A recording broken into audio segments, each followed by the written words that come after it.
Hey, welcome to Near Intents 101. This is an introduction to a new way of transacting. I'm Josh with NearDev. Today we're going to be going over what are intents, how they actually work. We'll get into integrating your application with intents, and then give you some resources at the end to get started. So, what are intents? Well, simply put, they're a way to transact with others that focus on the outcomes, not the processes themselves. They're a new type of transaction on Near that differs from traditional transactions as they require specific instructions. Previously, transacting would be something like send 10 USDC to this specific address, or call this method transfer NFT on a specific contract with an attached deposit of X amount of tokens. And again, these are final transactions that are created, signed, and executed by the user themselves.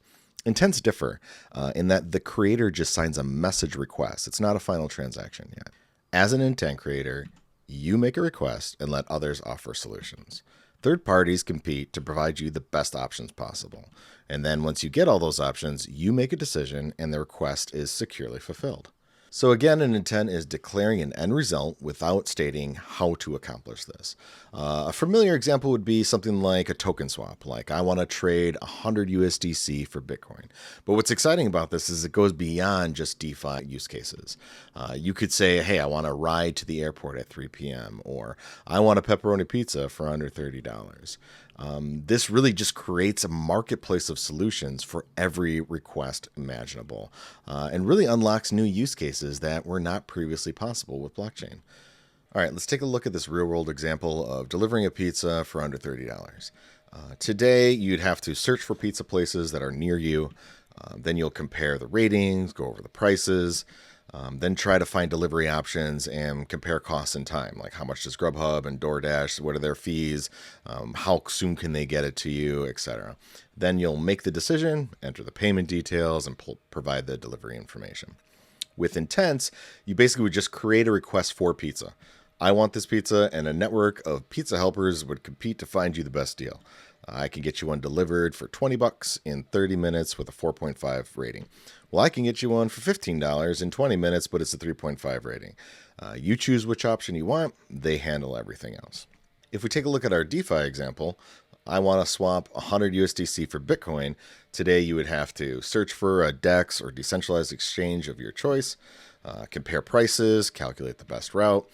You'll have to deposit assets, maybe use a bridging service, could execute multiple transactions, and sometimes multiple accounts for different blockchain networks are required. With intents, basically you just create this request to swap USDC for Bitcoin, then a network of swapping agents compete to find you the best deal. I'll give you 0.00091 Bitcoin for that $100, or I'll give you 94 BTC for that 100 USDC. You choose which offer you want, and the transaction is executed on your behalf. So how does this actually work under the hood? Well, there are three core components to this. The intent creator, it can be a user or even an AI agent that requests some sort of outcome. You have a solver network, the users or agents that compete to fulfill these requests. And then you have a blockchain. This acts as the settlement layer. There's a smart contract that verifies and settles all the transactions. So this high-level intent flow, we have a user and agent that wants Bitcoin. They have some USDC. What they're going to need to do is compose an intent. This is a signed message. It is not a final transaction. It's a JSON object that we're going to broadcast to the Near Intents network. This is done by first interacting with what's called a message bus. This acts as a flight control center for all the messages coming in and out of the Near Intents network. You have intents coming in, the message bus receives them, and then they communicate with the solver network. They go back and forth and basically provide a stream of quote requests to that solver network, and then the solver network responds with signed quote offers. The message bus goes through all of these offers and then returns the quote to the user or agent, and they review it, decide whether or not they want to execute it. If everything looks good to them, they'll send that approved quote back to the message bus. And at this point, we go from off-chain to now on-chain by contacting Near Protocol and the verifier smart contract within. This verifier smart contract now reviews all of these messages, these signatures, and verifies that everything is in order. Once it verifies everything and the state changes are correct, it'll then broadcast this transaction out to your destination network, and voila, you have now completed an intent. So, how do I get started integrating my application with intents? Well, there are two main ways to integrate with an intent. Either you're a distribution channel or a market maker. Distribution channels provide asset access and delivery. They are responsible for facilitating secure and transparent peer-to-peer transactions, making it easy to use for their end users, and they enable asset monetization. These examples are decentralized applications, wallets, or exchanges. Market makers, on the other hand, they provide the liquidity. They're responsible for the bridging of assets, they're providing the quotes, and ensuring the market stability. They are the solvers and the solver networks themselves.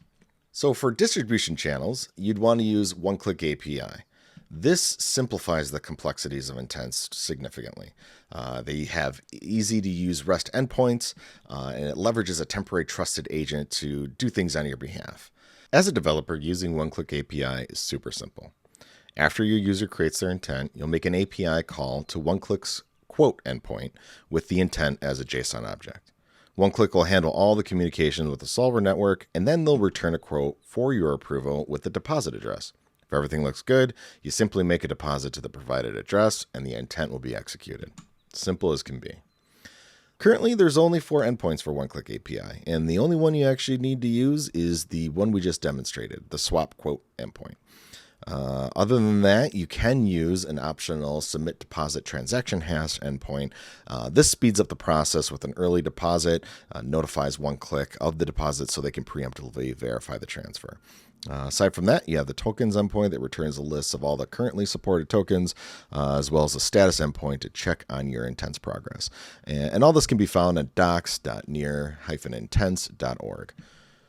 And on that note, let's dive further into some resources for you to get you started building. OneClick has these 3 SDKs available for you for easy integration. We have TypeScript, Rust, and Go. Also, there's a live example if you want to play with this and test it out for yourself. Go to near-intents.org. Docs are found at docs.nearintents.org. And if you get stuck and need some live support, we also have a Telegram channel. Please join the community at near_intents. Again, here's a link to the slideshow. If you have any questions, feel free to reach out. And hope this was helpful for you. Have a great rest of your day and happy hacking.